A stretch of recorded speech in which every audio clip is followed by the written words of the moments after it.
আসসালামু আলাইকুম রাহমাতুল্লাহ। প্রিয় শিক্ষার্থী বন্ধুরা, তারা কেমন আছেন? আজ আমি ক্লাস নিয়ে আসলাম ইংলিশ নিদর্শন। আমি এর আগে প্রথম পর্ব নিদর্শনের ক্লাস সম্বন্ধে আলোচনা করছি। এখন আজ আমার নিদর্শনের দ্বিতীয় পর্ব শুরু করছি। সবাই একটু মনোযোগ সহকারে দেখবেন। ক্লাসগুলা সবার মাঝে ছড়িয়ে দিবেন। আমার প্রিয় ফেসবুক বন্ধুরা, আমরা আপনাদের সন্তান আছে, তাতে আমার ক্লাসটা দেখে সব শিখতে পারে। শুরু করছি।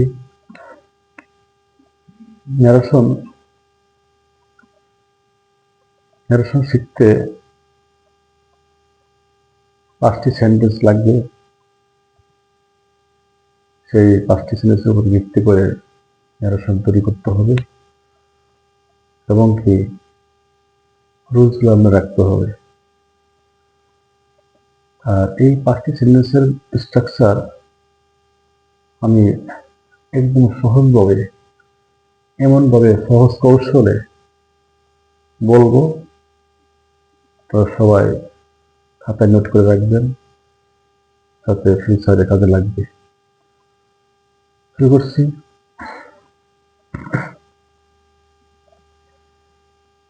ন্যারেশন, ন্যারেশন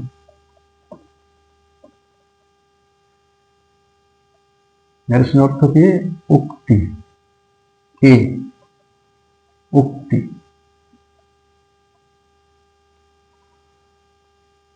প্রথম 1 নম্বরে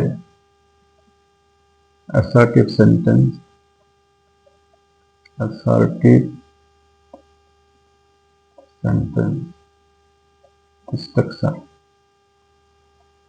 প্রথমে কি? সাবজেক্ট। কি? সাবজেক্ট। আমি সঙ্গে লিখছি subject plus verb plus verb plus object. সঙ্গে লিখছি। ব্ল্যাকবোর্ড সরাই জন্য সঙ্গে বলছি প্লাস কি? দ্যাট। প্লাস কি? দ্যাট।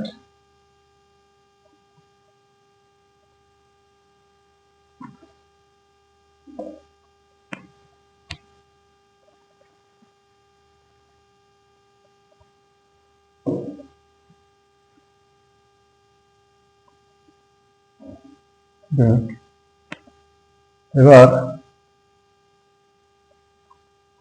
প্লাস আবার সাবজেক্ট প্লাস টেন্স অনুযায়ী ভার্ব লিখবে। কি? টেন্স অনুযায়ী ভার্ব। আমি শুধু ভার্ব লিখলাম, ভার্ব প্লাস অবজেক্ট। অবজেক্ট মানে বাকি অংশ। এটাকে সেটা ছেলে লিখবে। এখন যদি সেন্টেন্স চিনতে হবে কিভাবে, যে আমার সাবজেক্ট এবং ভার্ব অব্দ আছে কিনা। এখানে অ্যাসার্টিভ সেন্টেন্সের উপায় থাকবে লাস্টে ফুল স্টপ। ওই ক্ষেত্রে আমার ইউজ করতে subject verb plus object plus হচ্ছে দ্যাট। কমা উঠাইয়া দ্যাট বসাবে plus subject plus verb plus object. এবার 2 নম্বরে interrogative sentence. Interrogative sentence.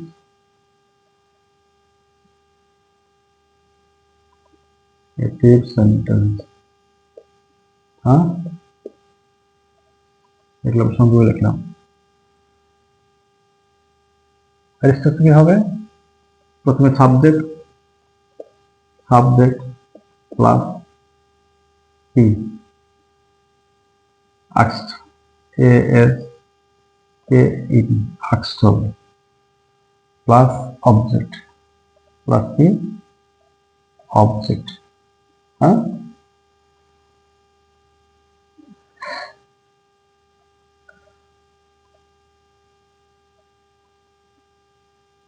Plus inverted comma উঠাইয়া কি লিখবে, এফ বা WH কোশ্চেন লিখবে। আবার প্লাস সাবজেক্ট প্লাস টেন্স অনুযায়ী ভার্ব প্লাস অবজেক্ট। মানে বাকি অংশ। ওকে, এবার কি 3 নম্বর কি imperative sentence,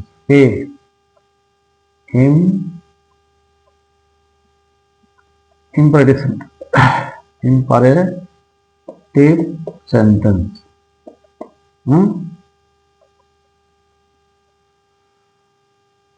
subject plus requested,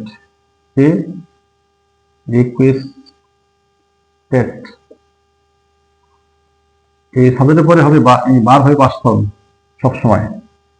subject plus requested অথবা অ্যাডভাইসড,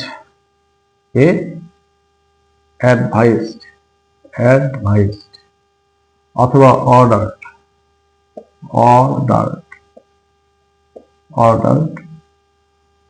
অথবা টোল্ড দেওয়া যায়,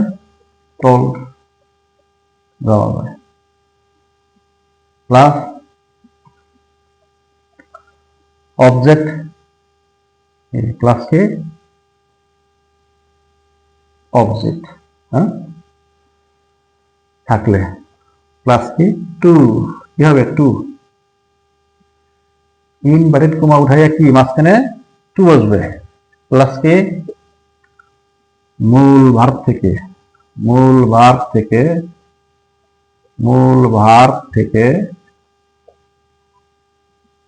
বাকি অংশ, বাকি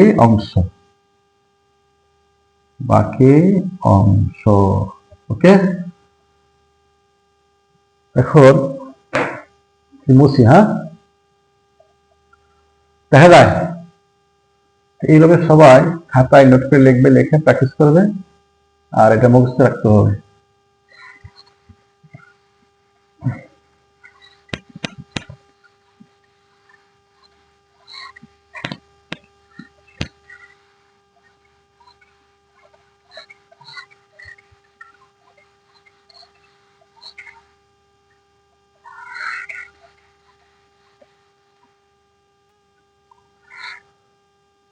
কি থাকে 4 নম্বর হবে কি অপটেটিভ সেন্টেন্স, হ্যাঁ অপটেটিভ সেন্টেন্স। হ্যাঁ দেখি সাবজেক্ট প্লাস ভার্ব কোনটা,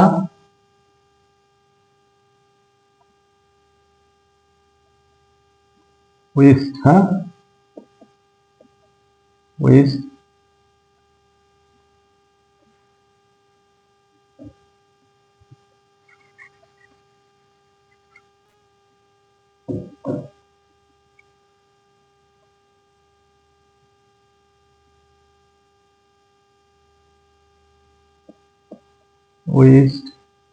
হ্যাঁ অথবা প্রেড, প্রেড,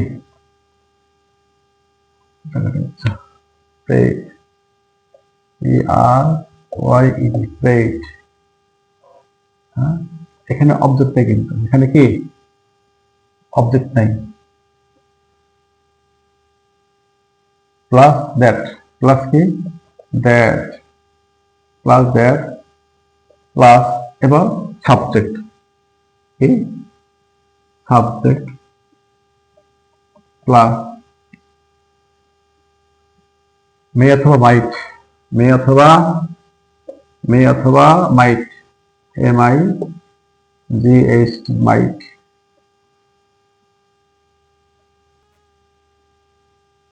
প্লাস কি, এটা কি মূল ভার্ব থেকে মূল ভার্ব থেকে বাকি অংশ কি,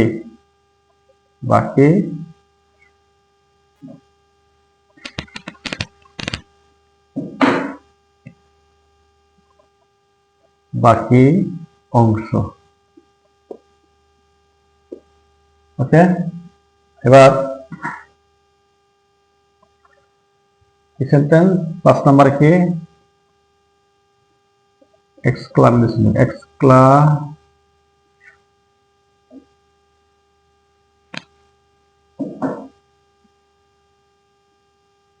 এক্সক্লামেটরি সেন্টেন্স। হ্যাঁ, কি হবে, সাবজেক্ট প্লাস এক্সক্লাইমড, কি এক্সক্লাইমড,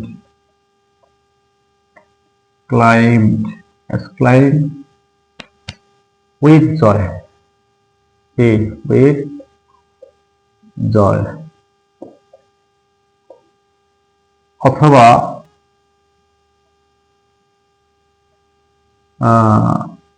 exclaimed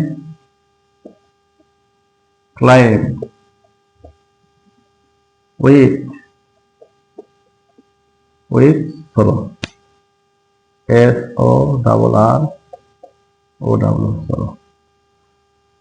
এরপর প্লাস দ্যাট, প্লাস কি দ্যাট প্লাস সাবজেক্ট, প্লাস কি সাবজেক্ট প্লাস টেন্সের ভার্ব লিখবে, প্লাস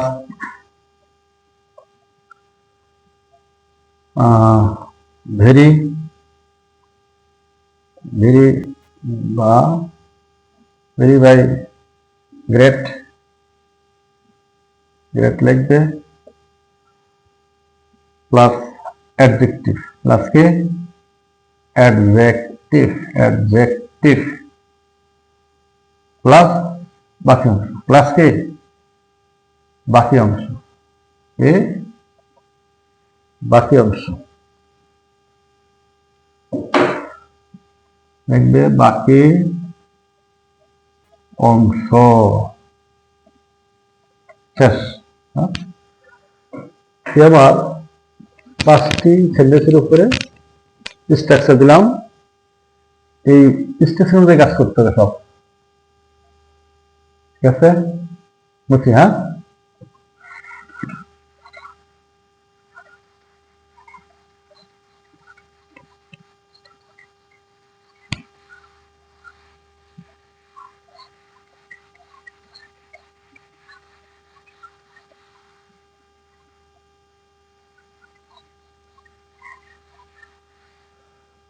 তাহলে জেনারেশন কিন্তু অনেক হার্ড, অনেকেই বোঝেই না, আর এটা হার্ড দেখার জন্য কেউ করতে চায় না, কিন্তু একদম ইজি। কিন্তু আমি এই যে ইনস্ট্রাকশন দিলাম, আগের ভিডিও দেখবেন, এটা দ্বিতীয় পর্ব, এই 5টি সেন্টেন্সের উপরে ভিত্তি করে পরীক্ষা আসে। আবার এই 5টি সেন্টেন্স আমি দিলাম, এই 5টি স্ট্রাকচার একদম সুন্দরভাবে খাতায় লেখা নোট করে শিখে রাখবেন, ঠিক আছে। ওকে, খোদা হাফেজ, বাংলাদেশ।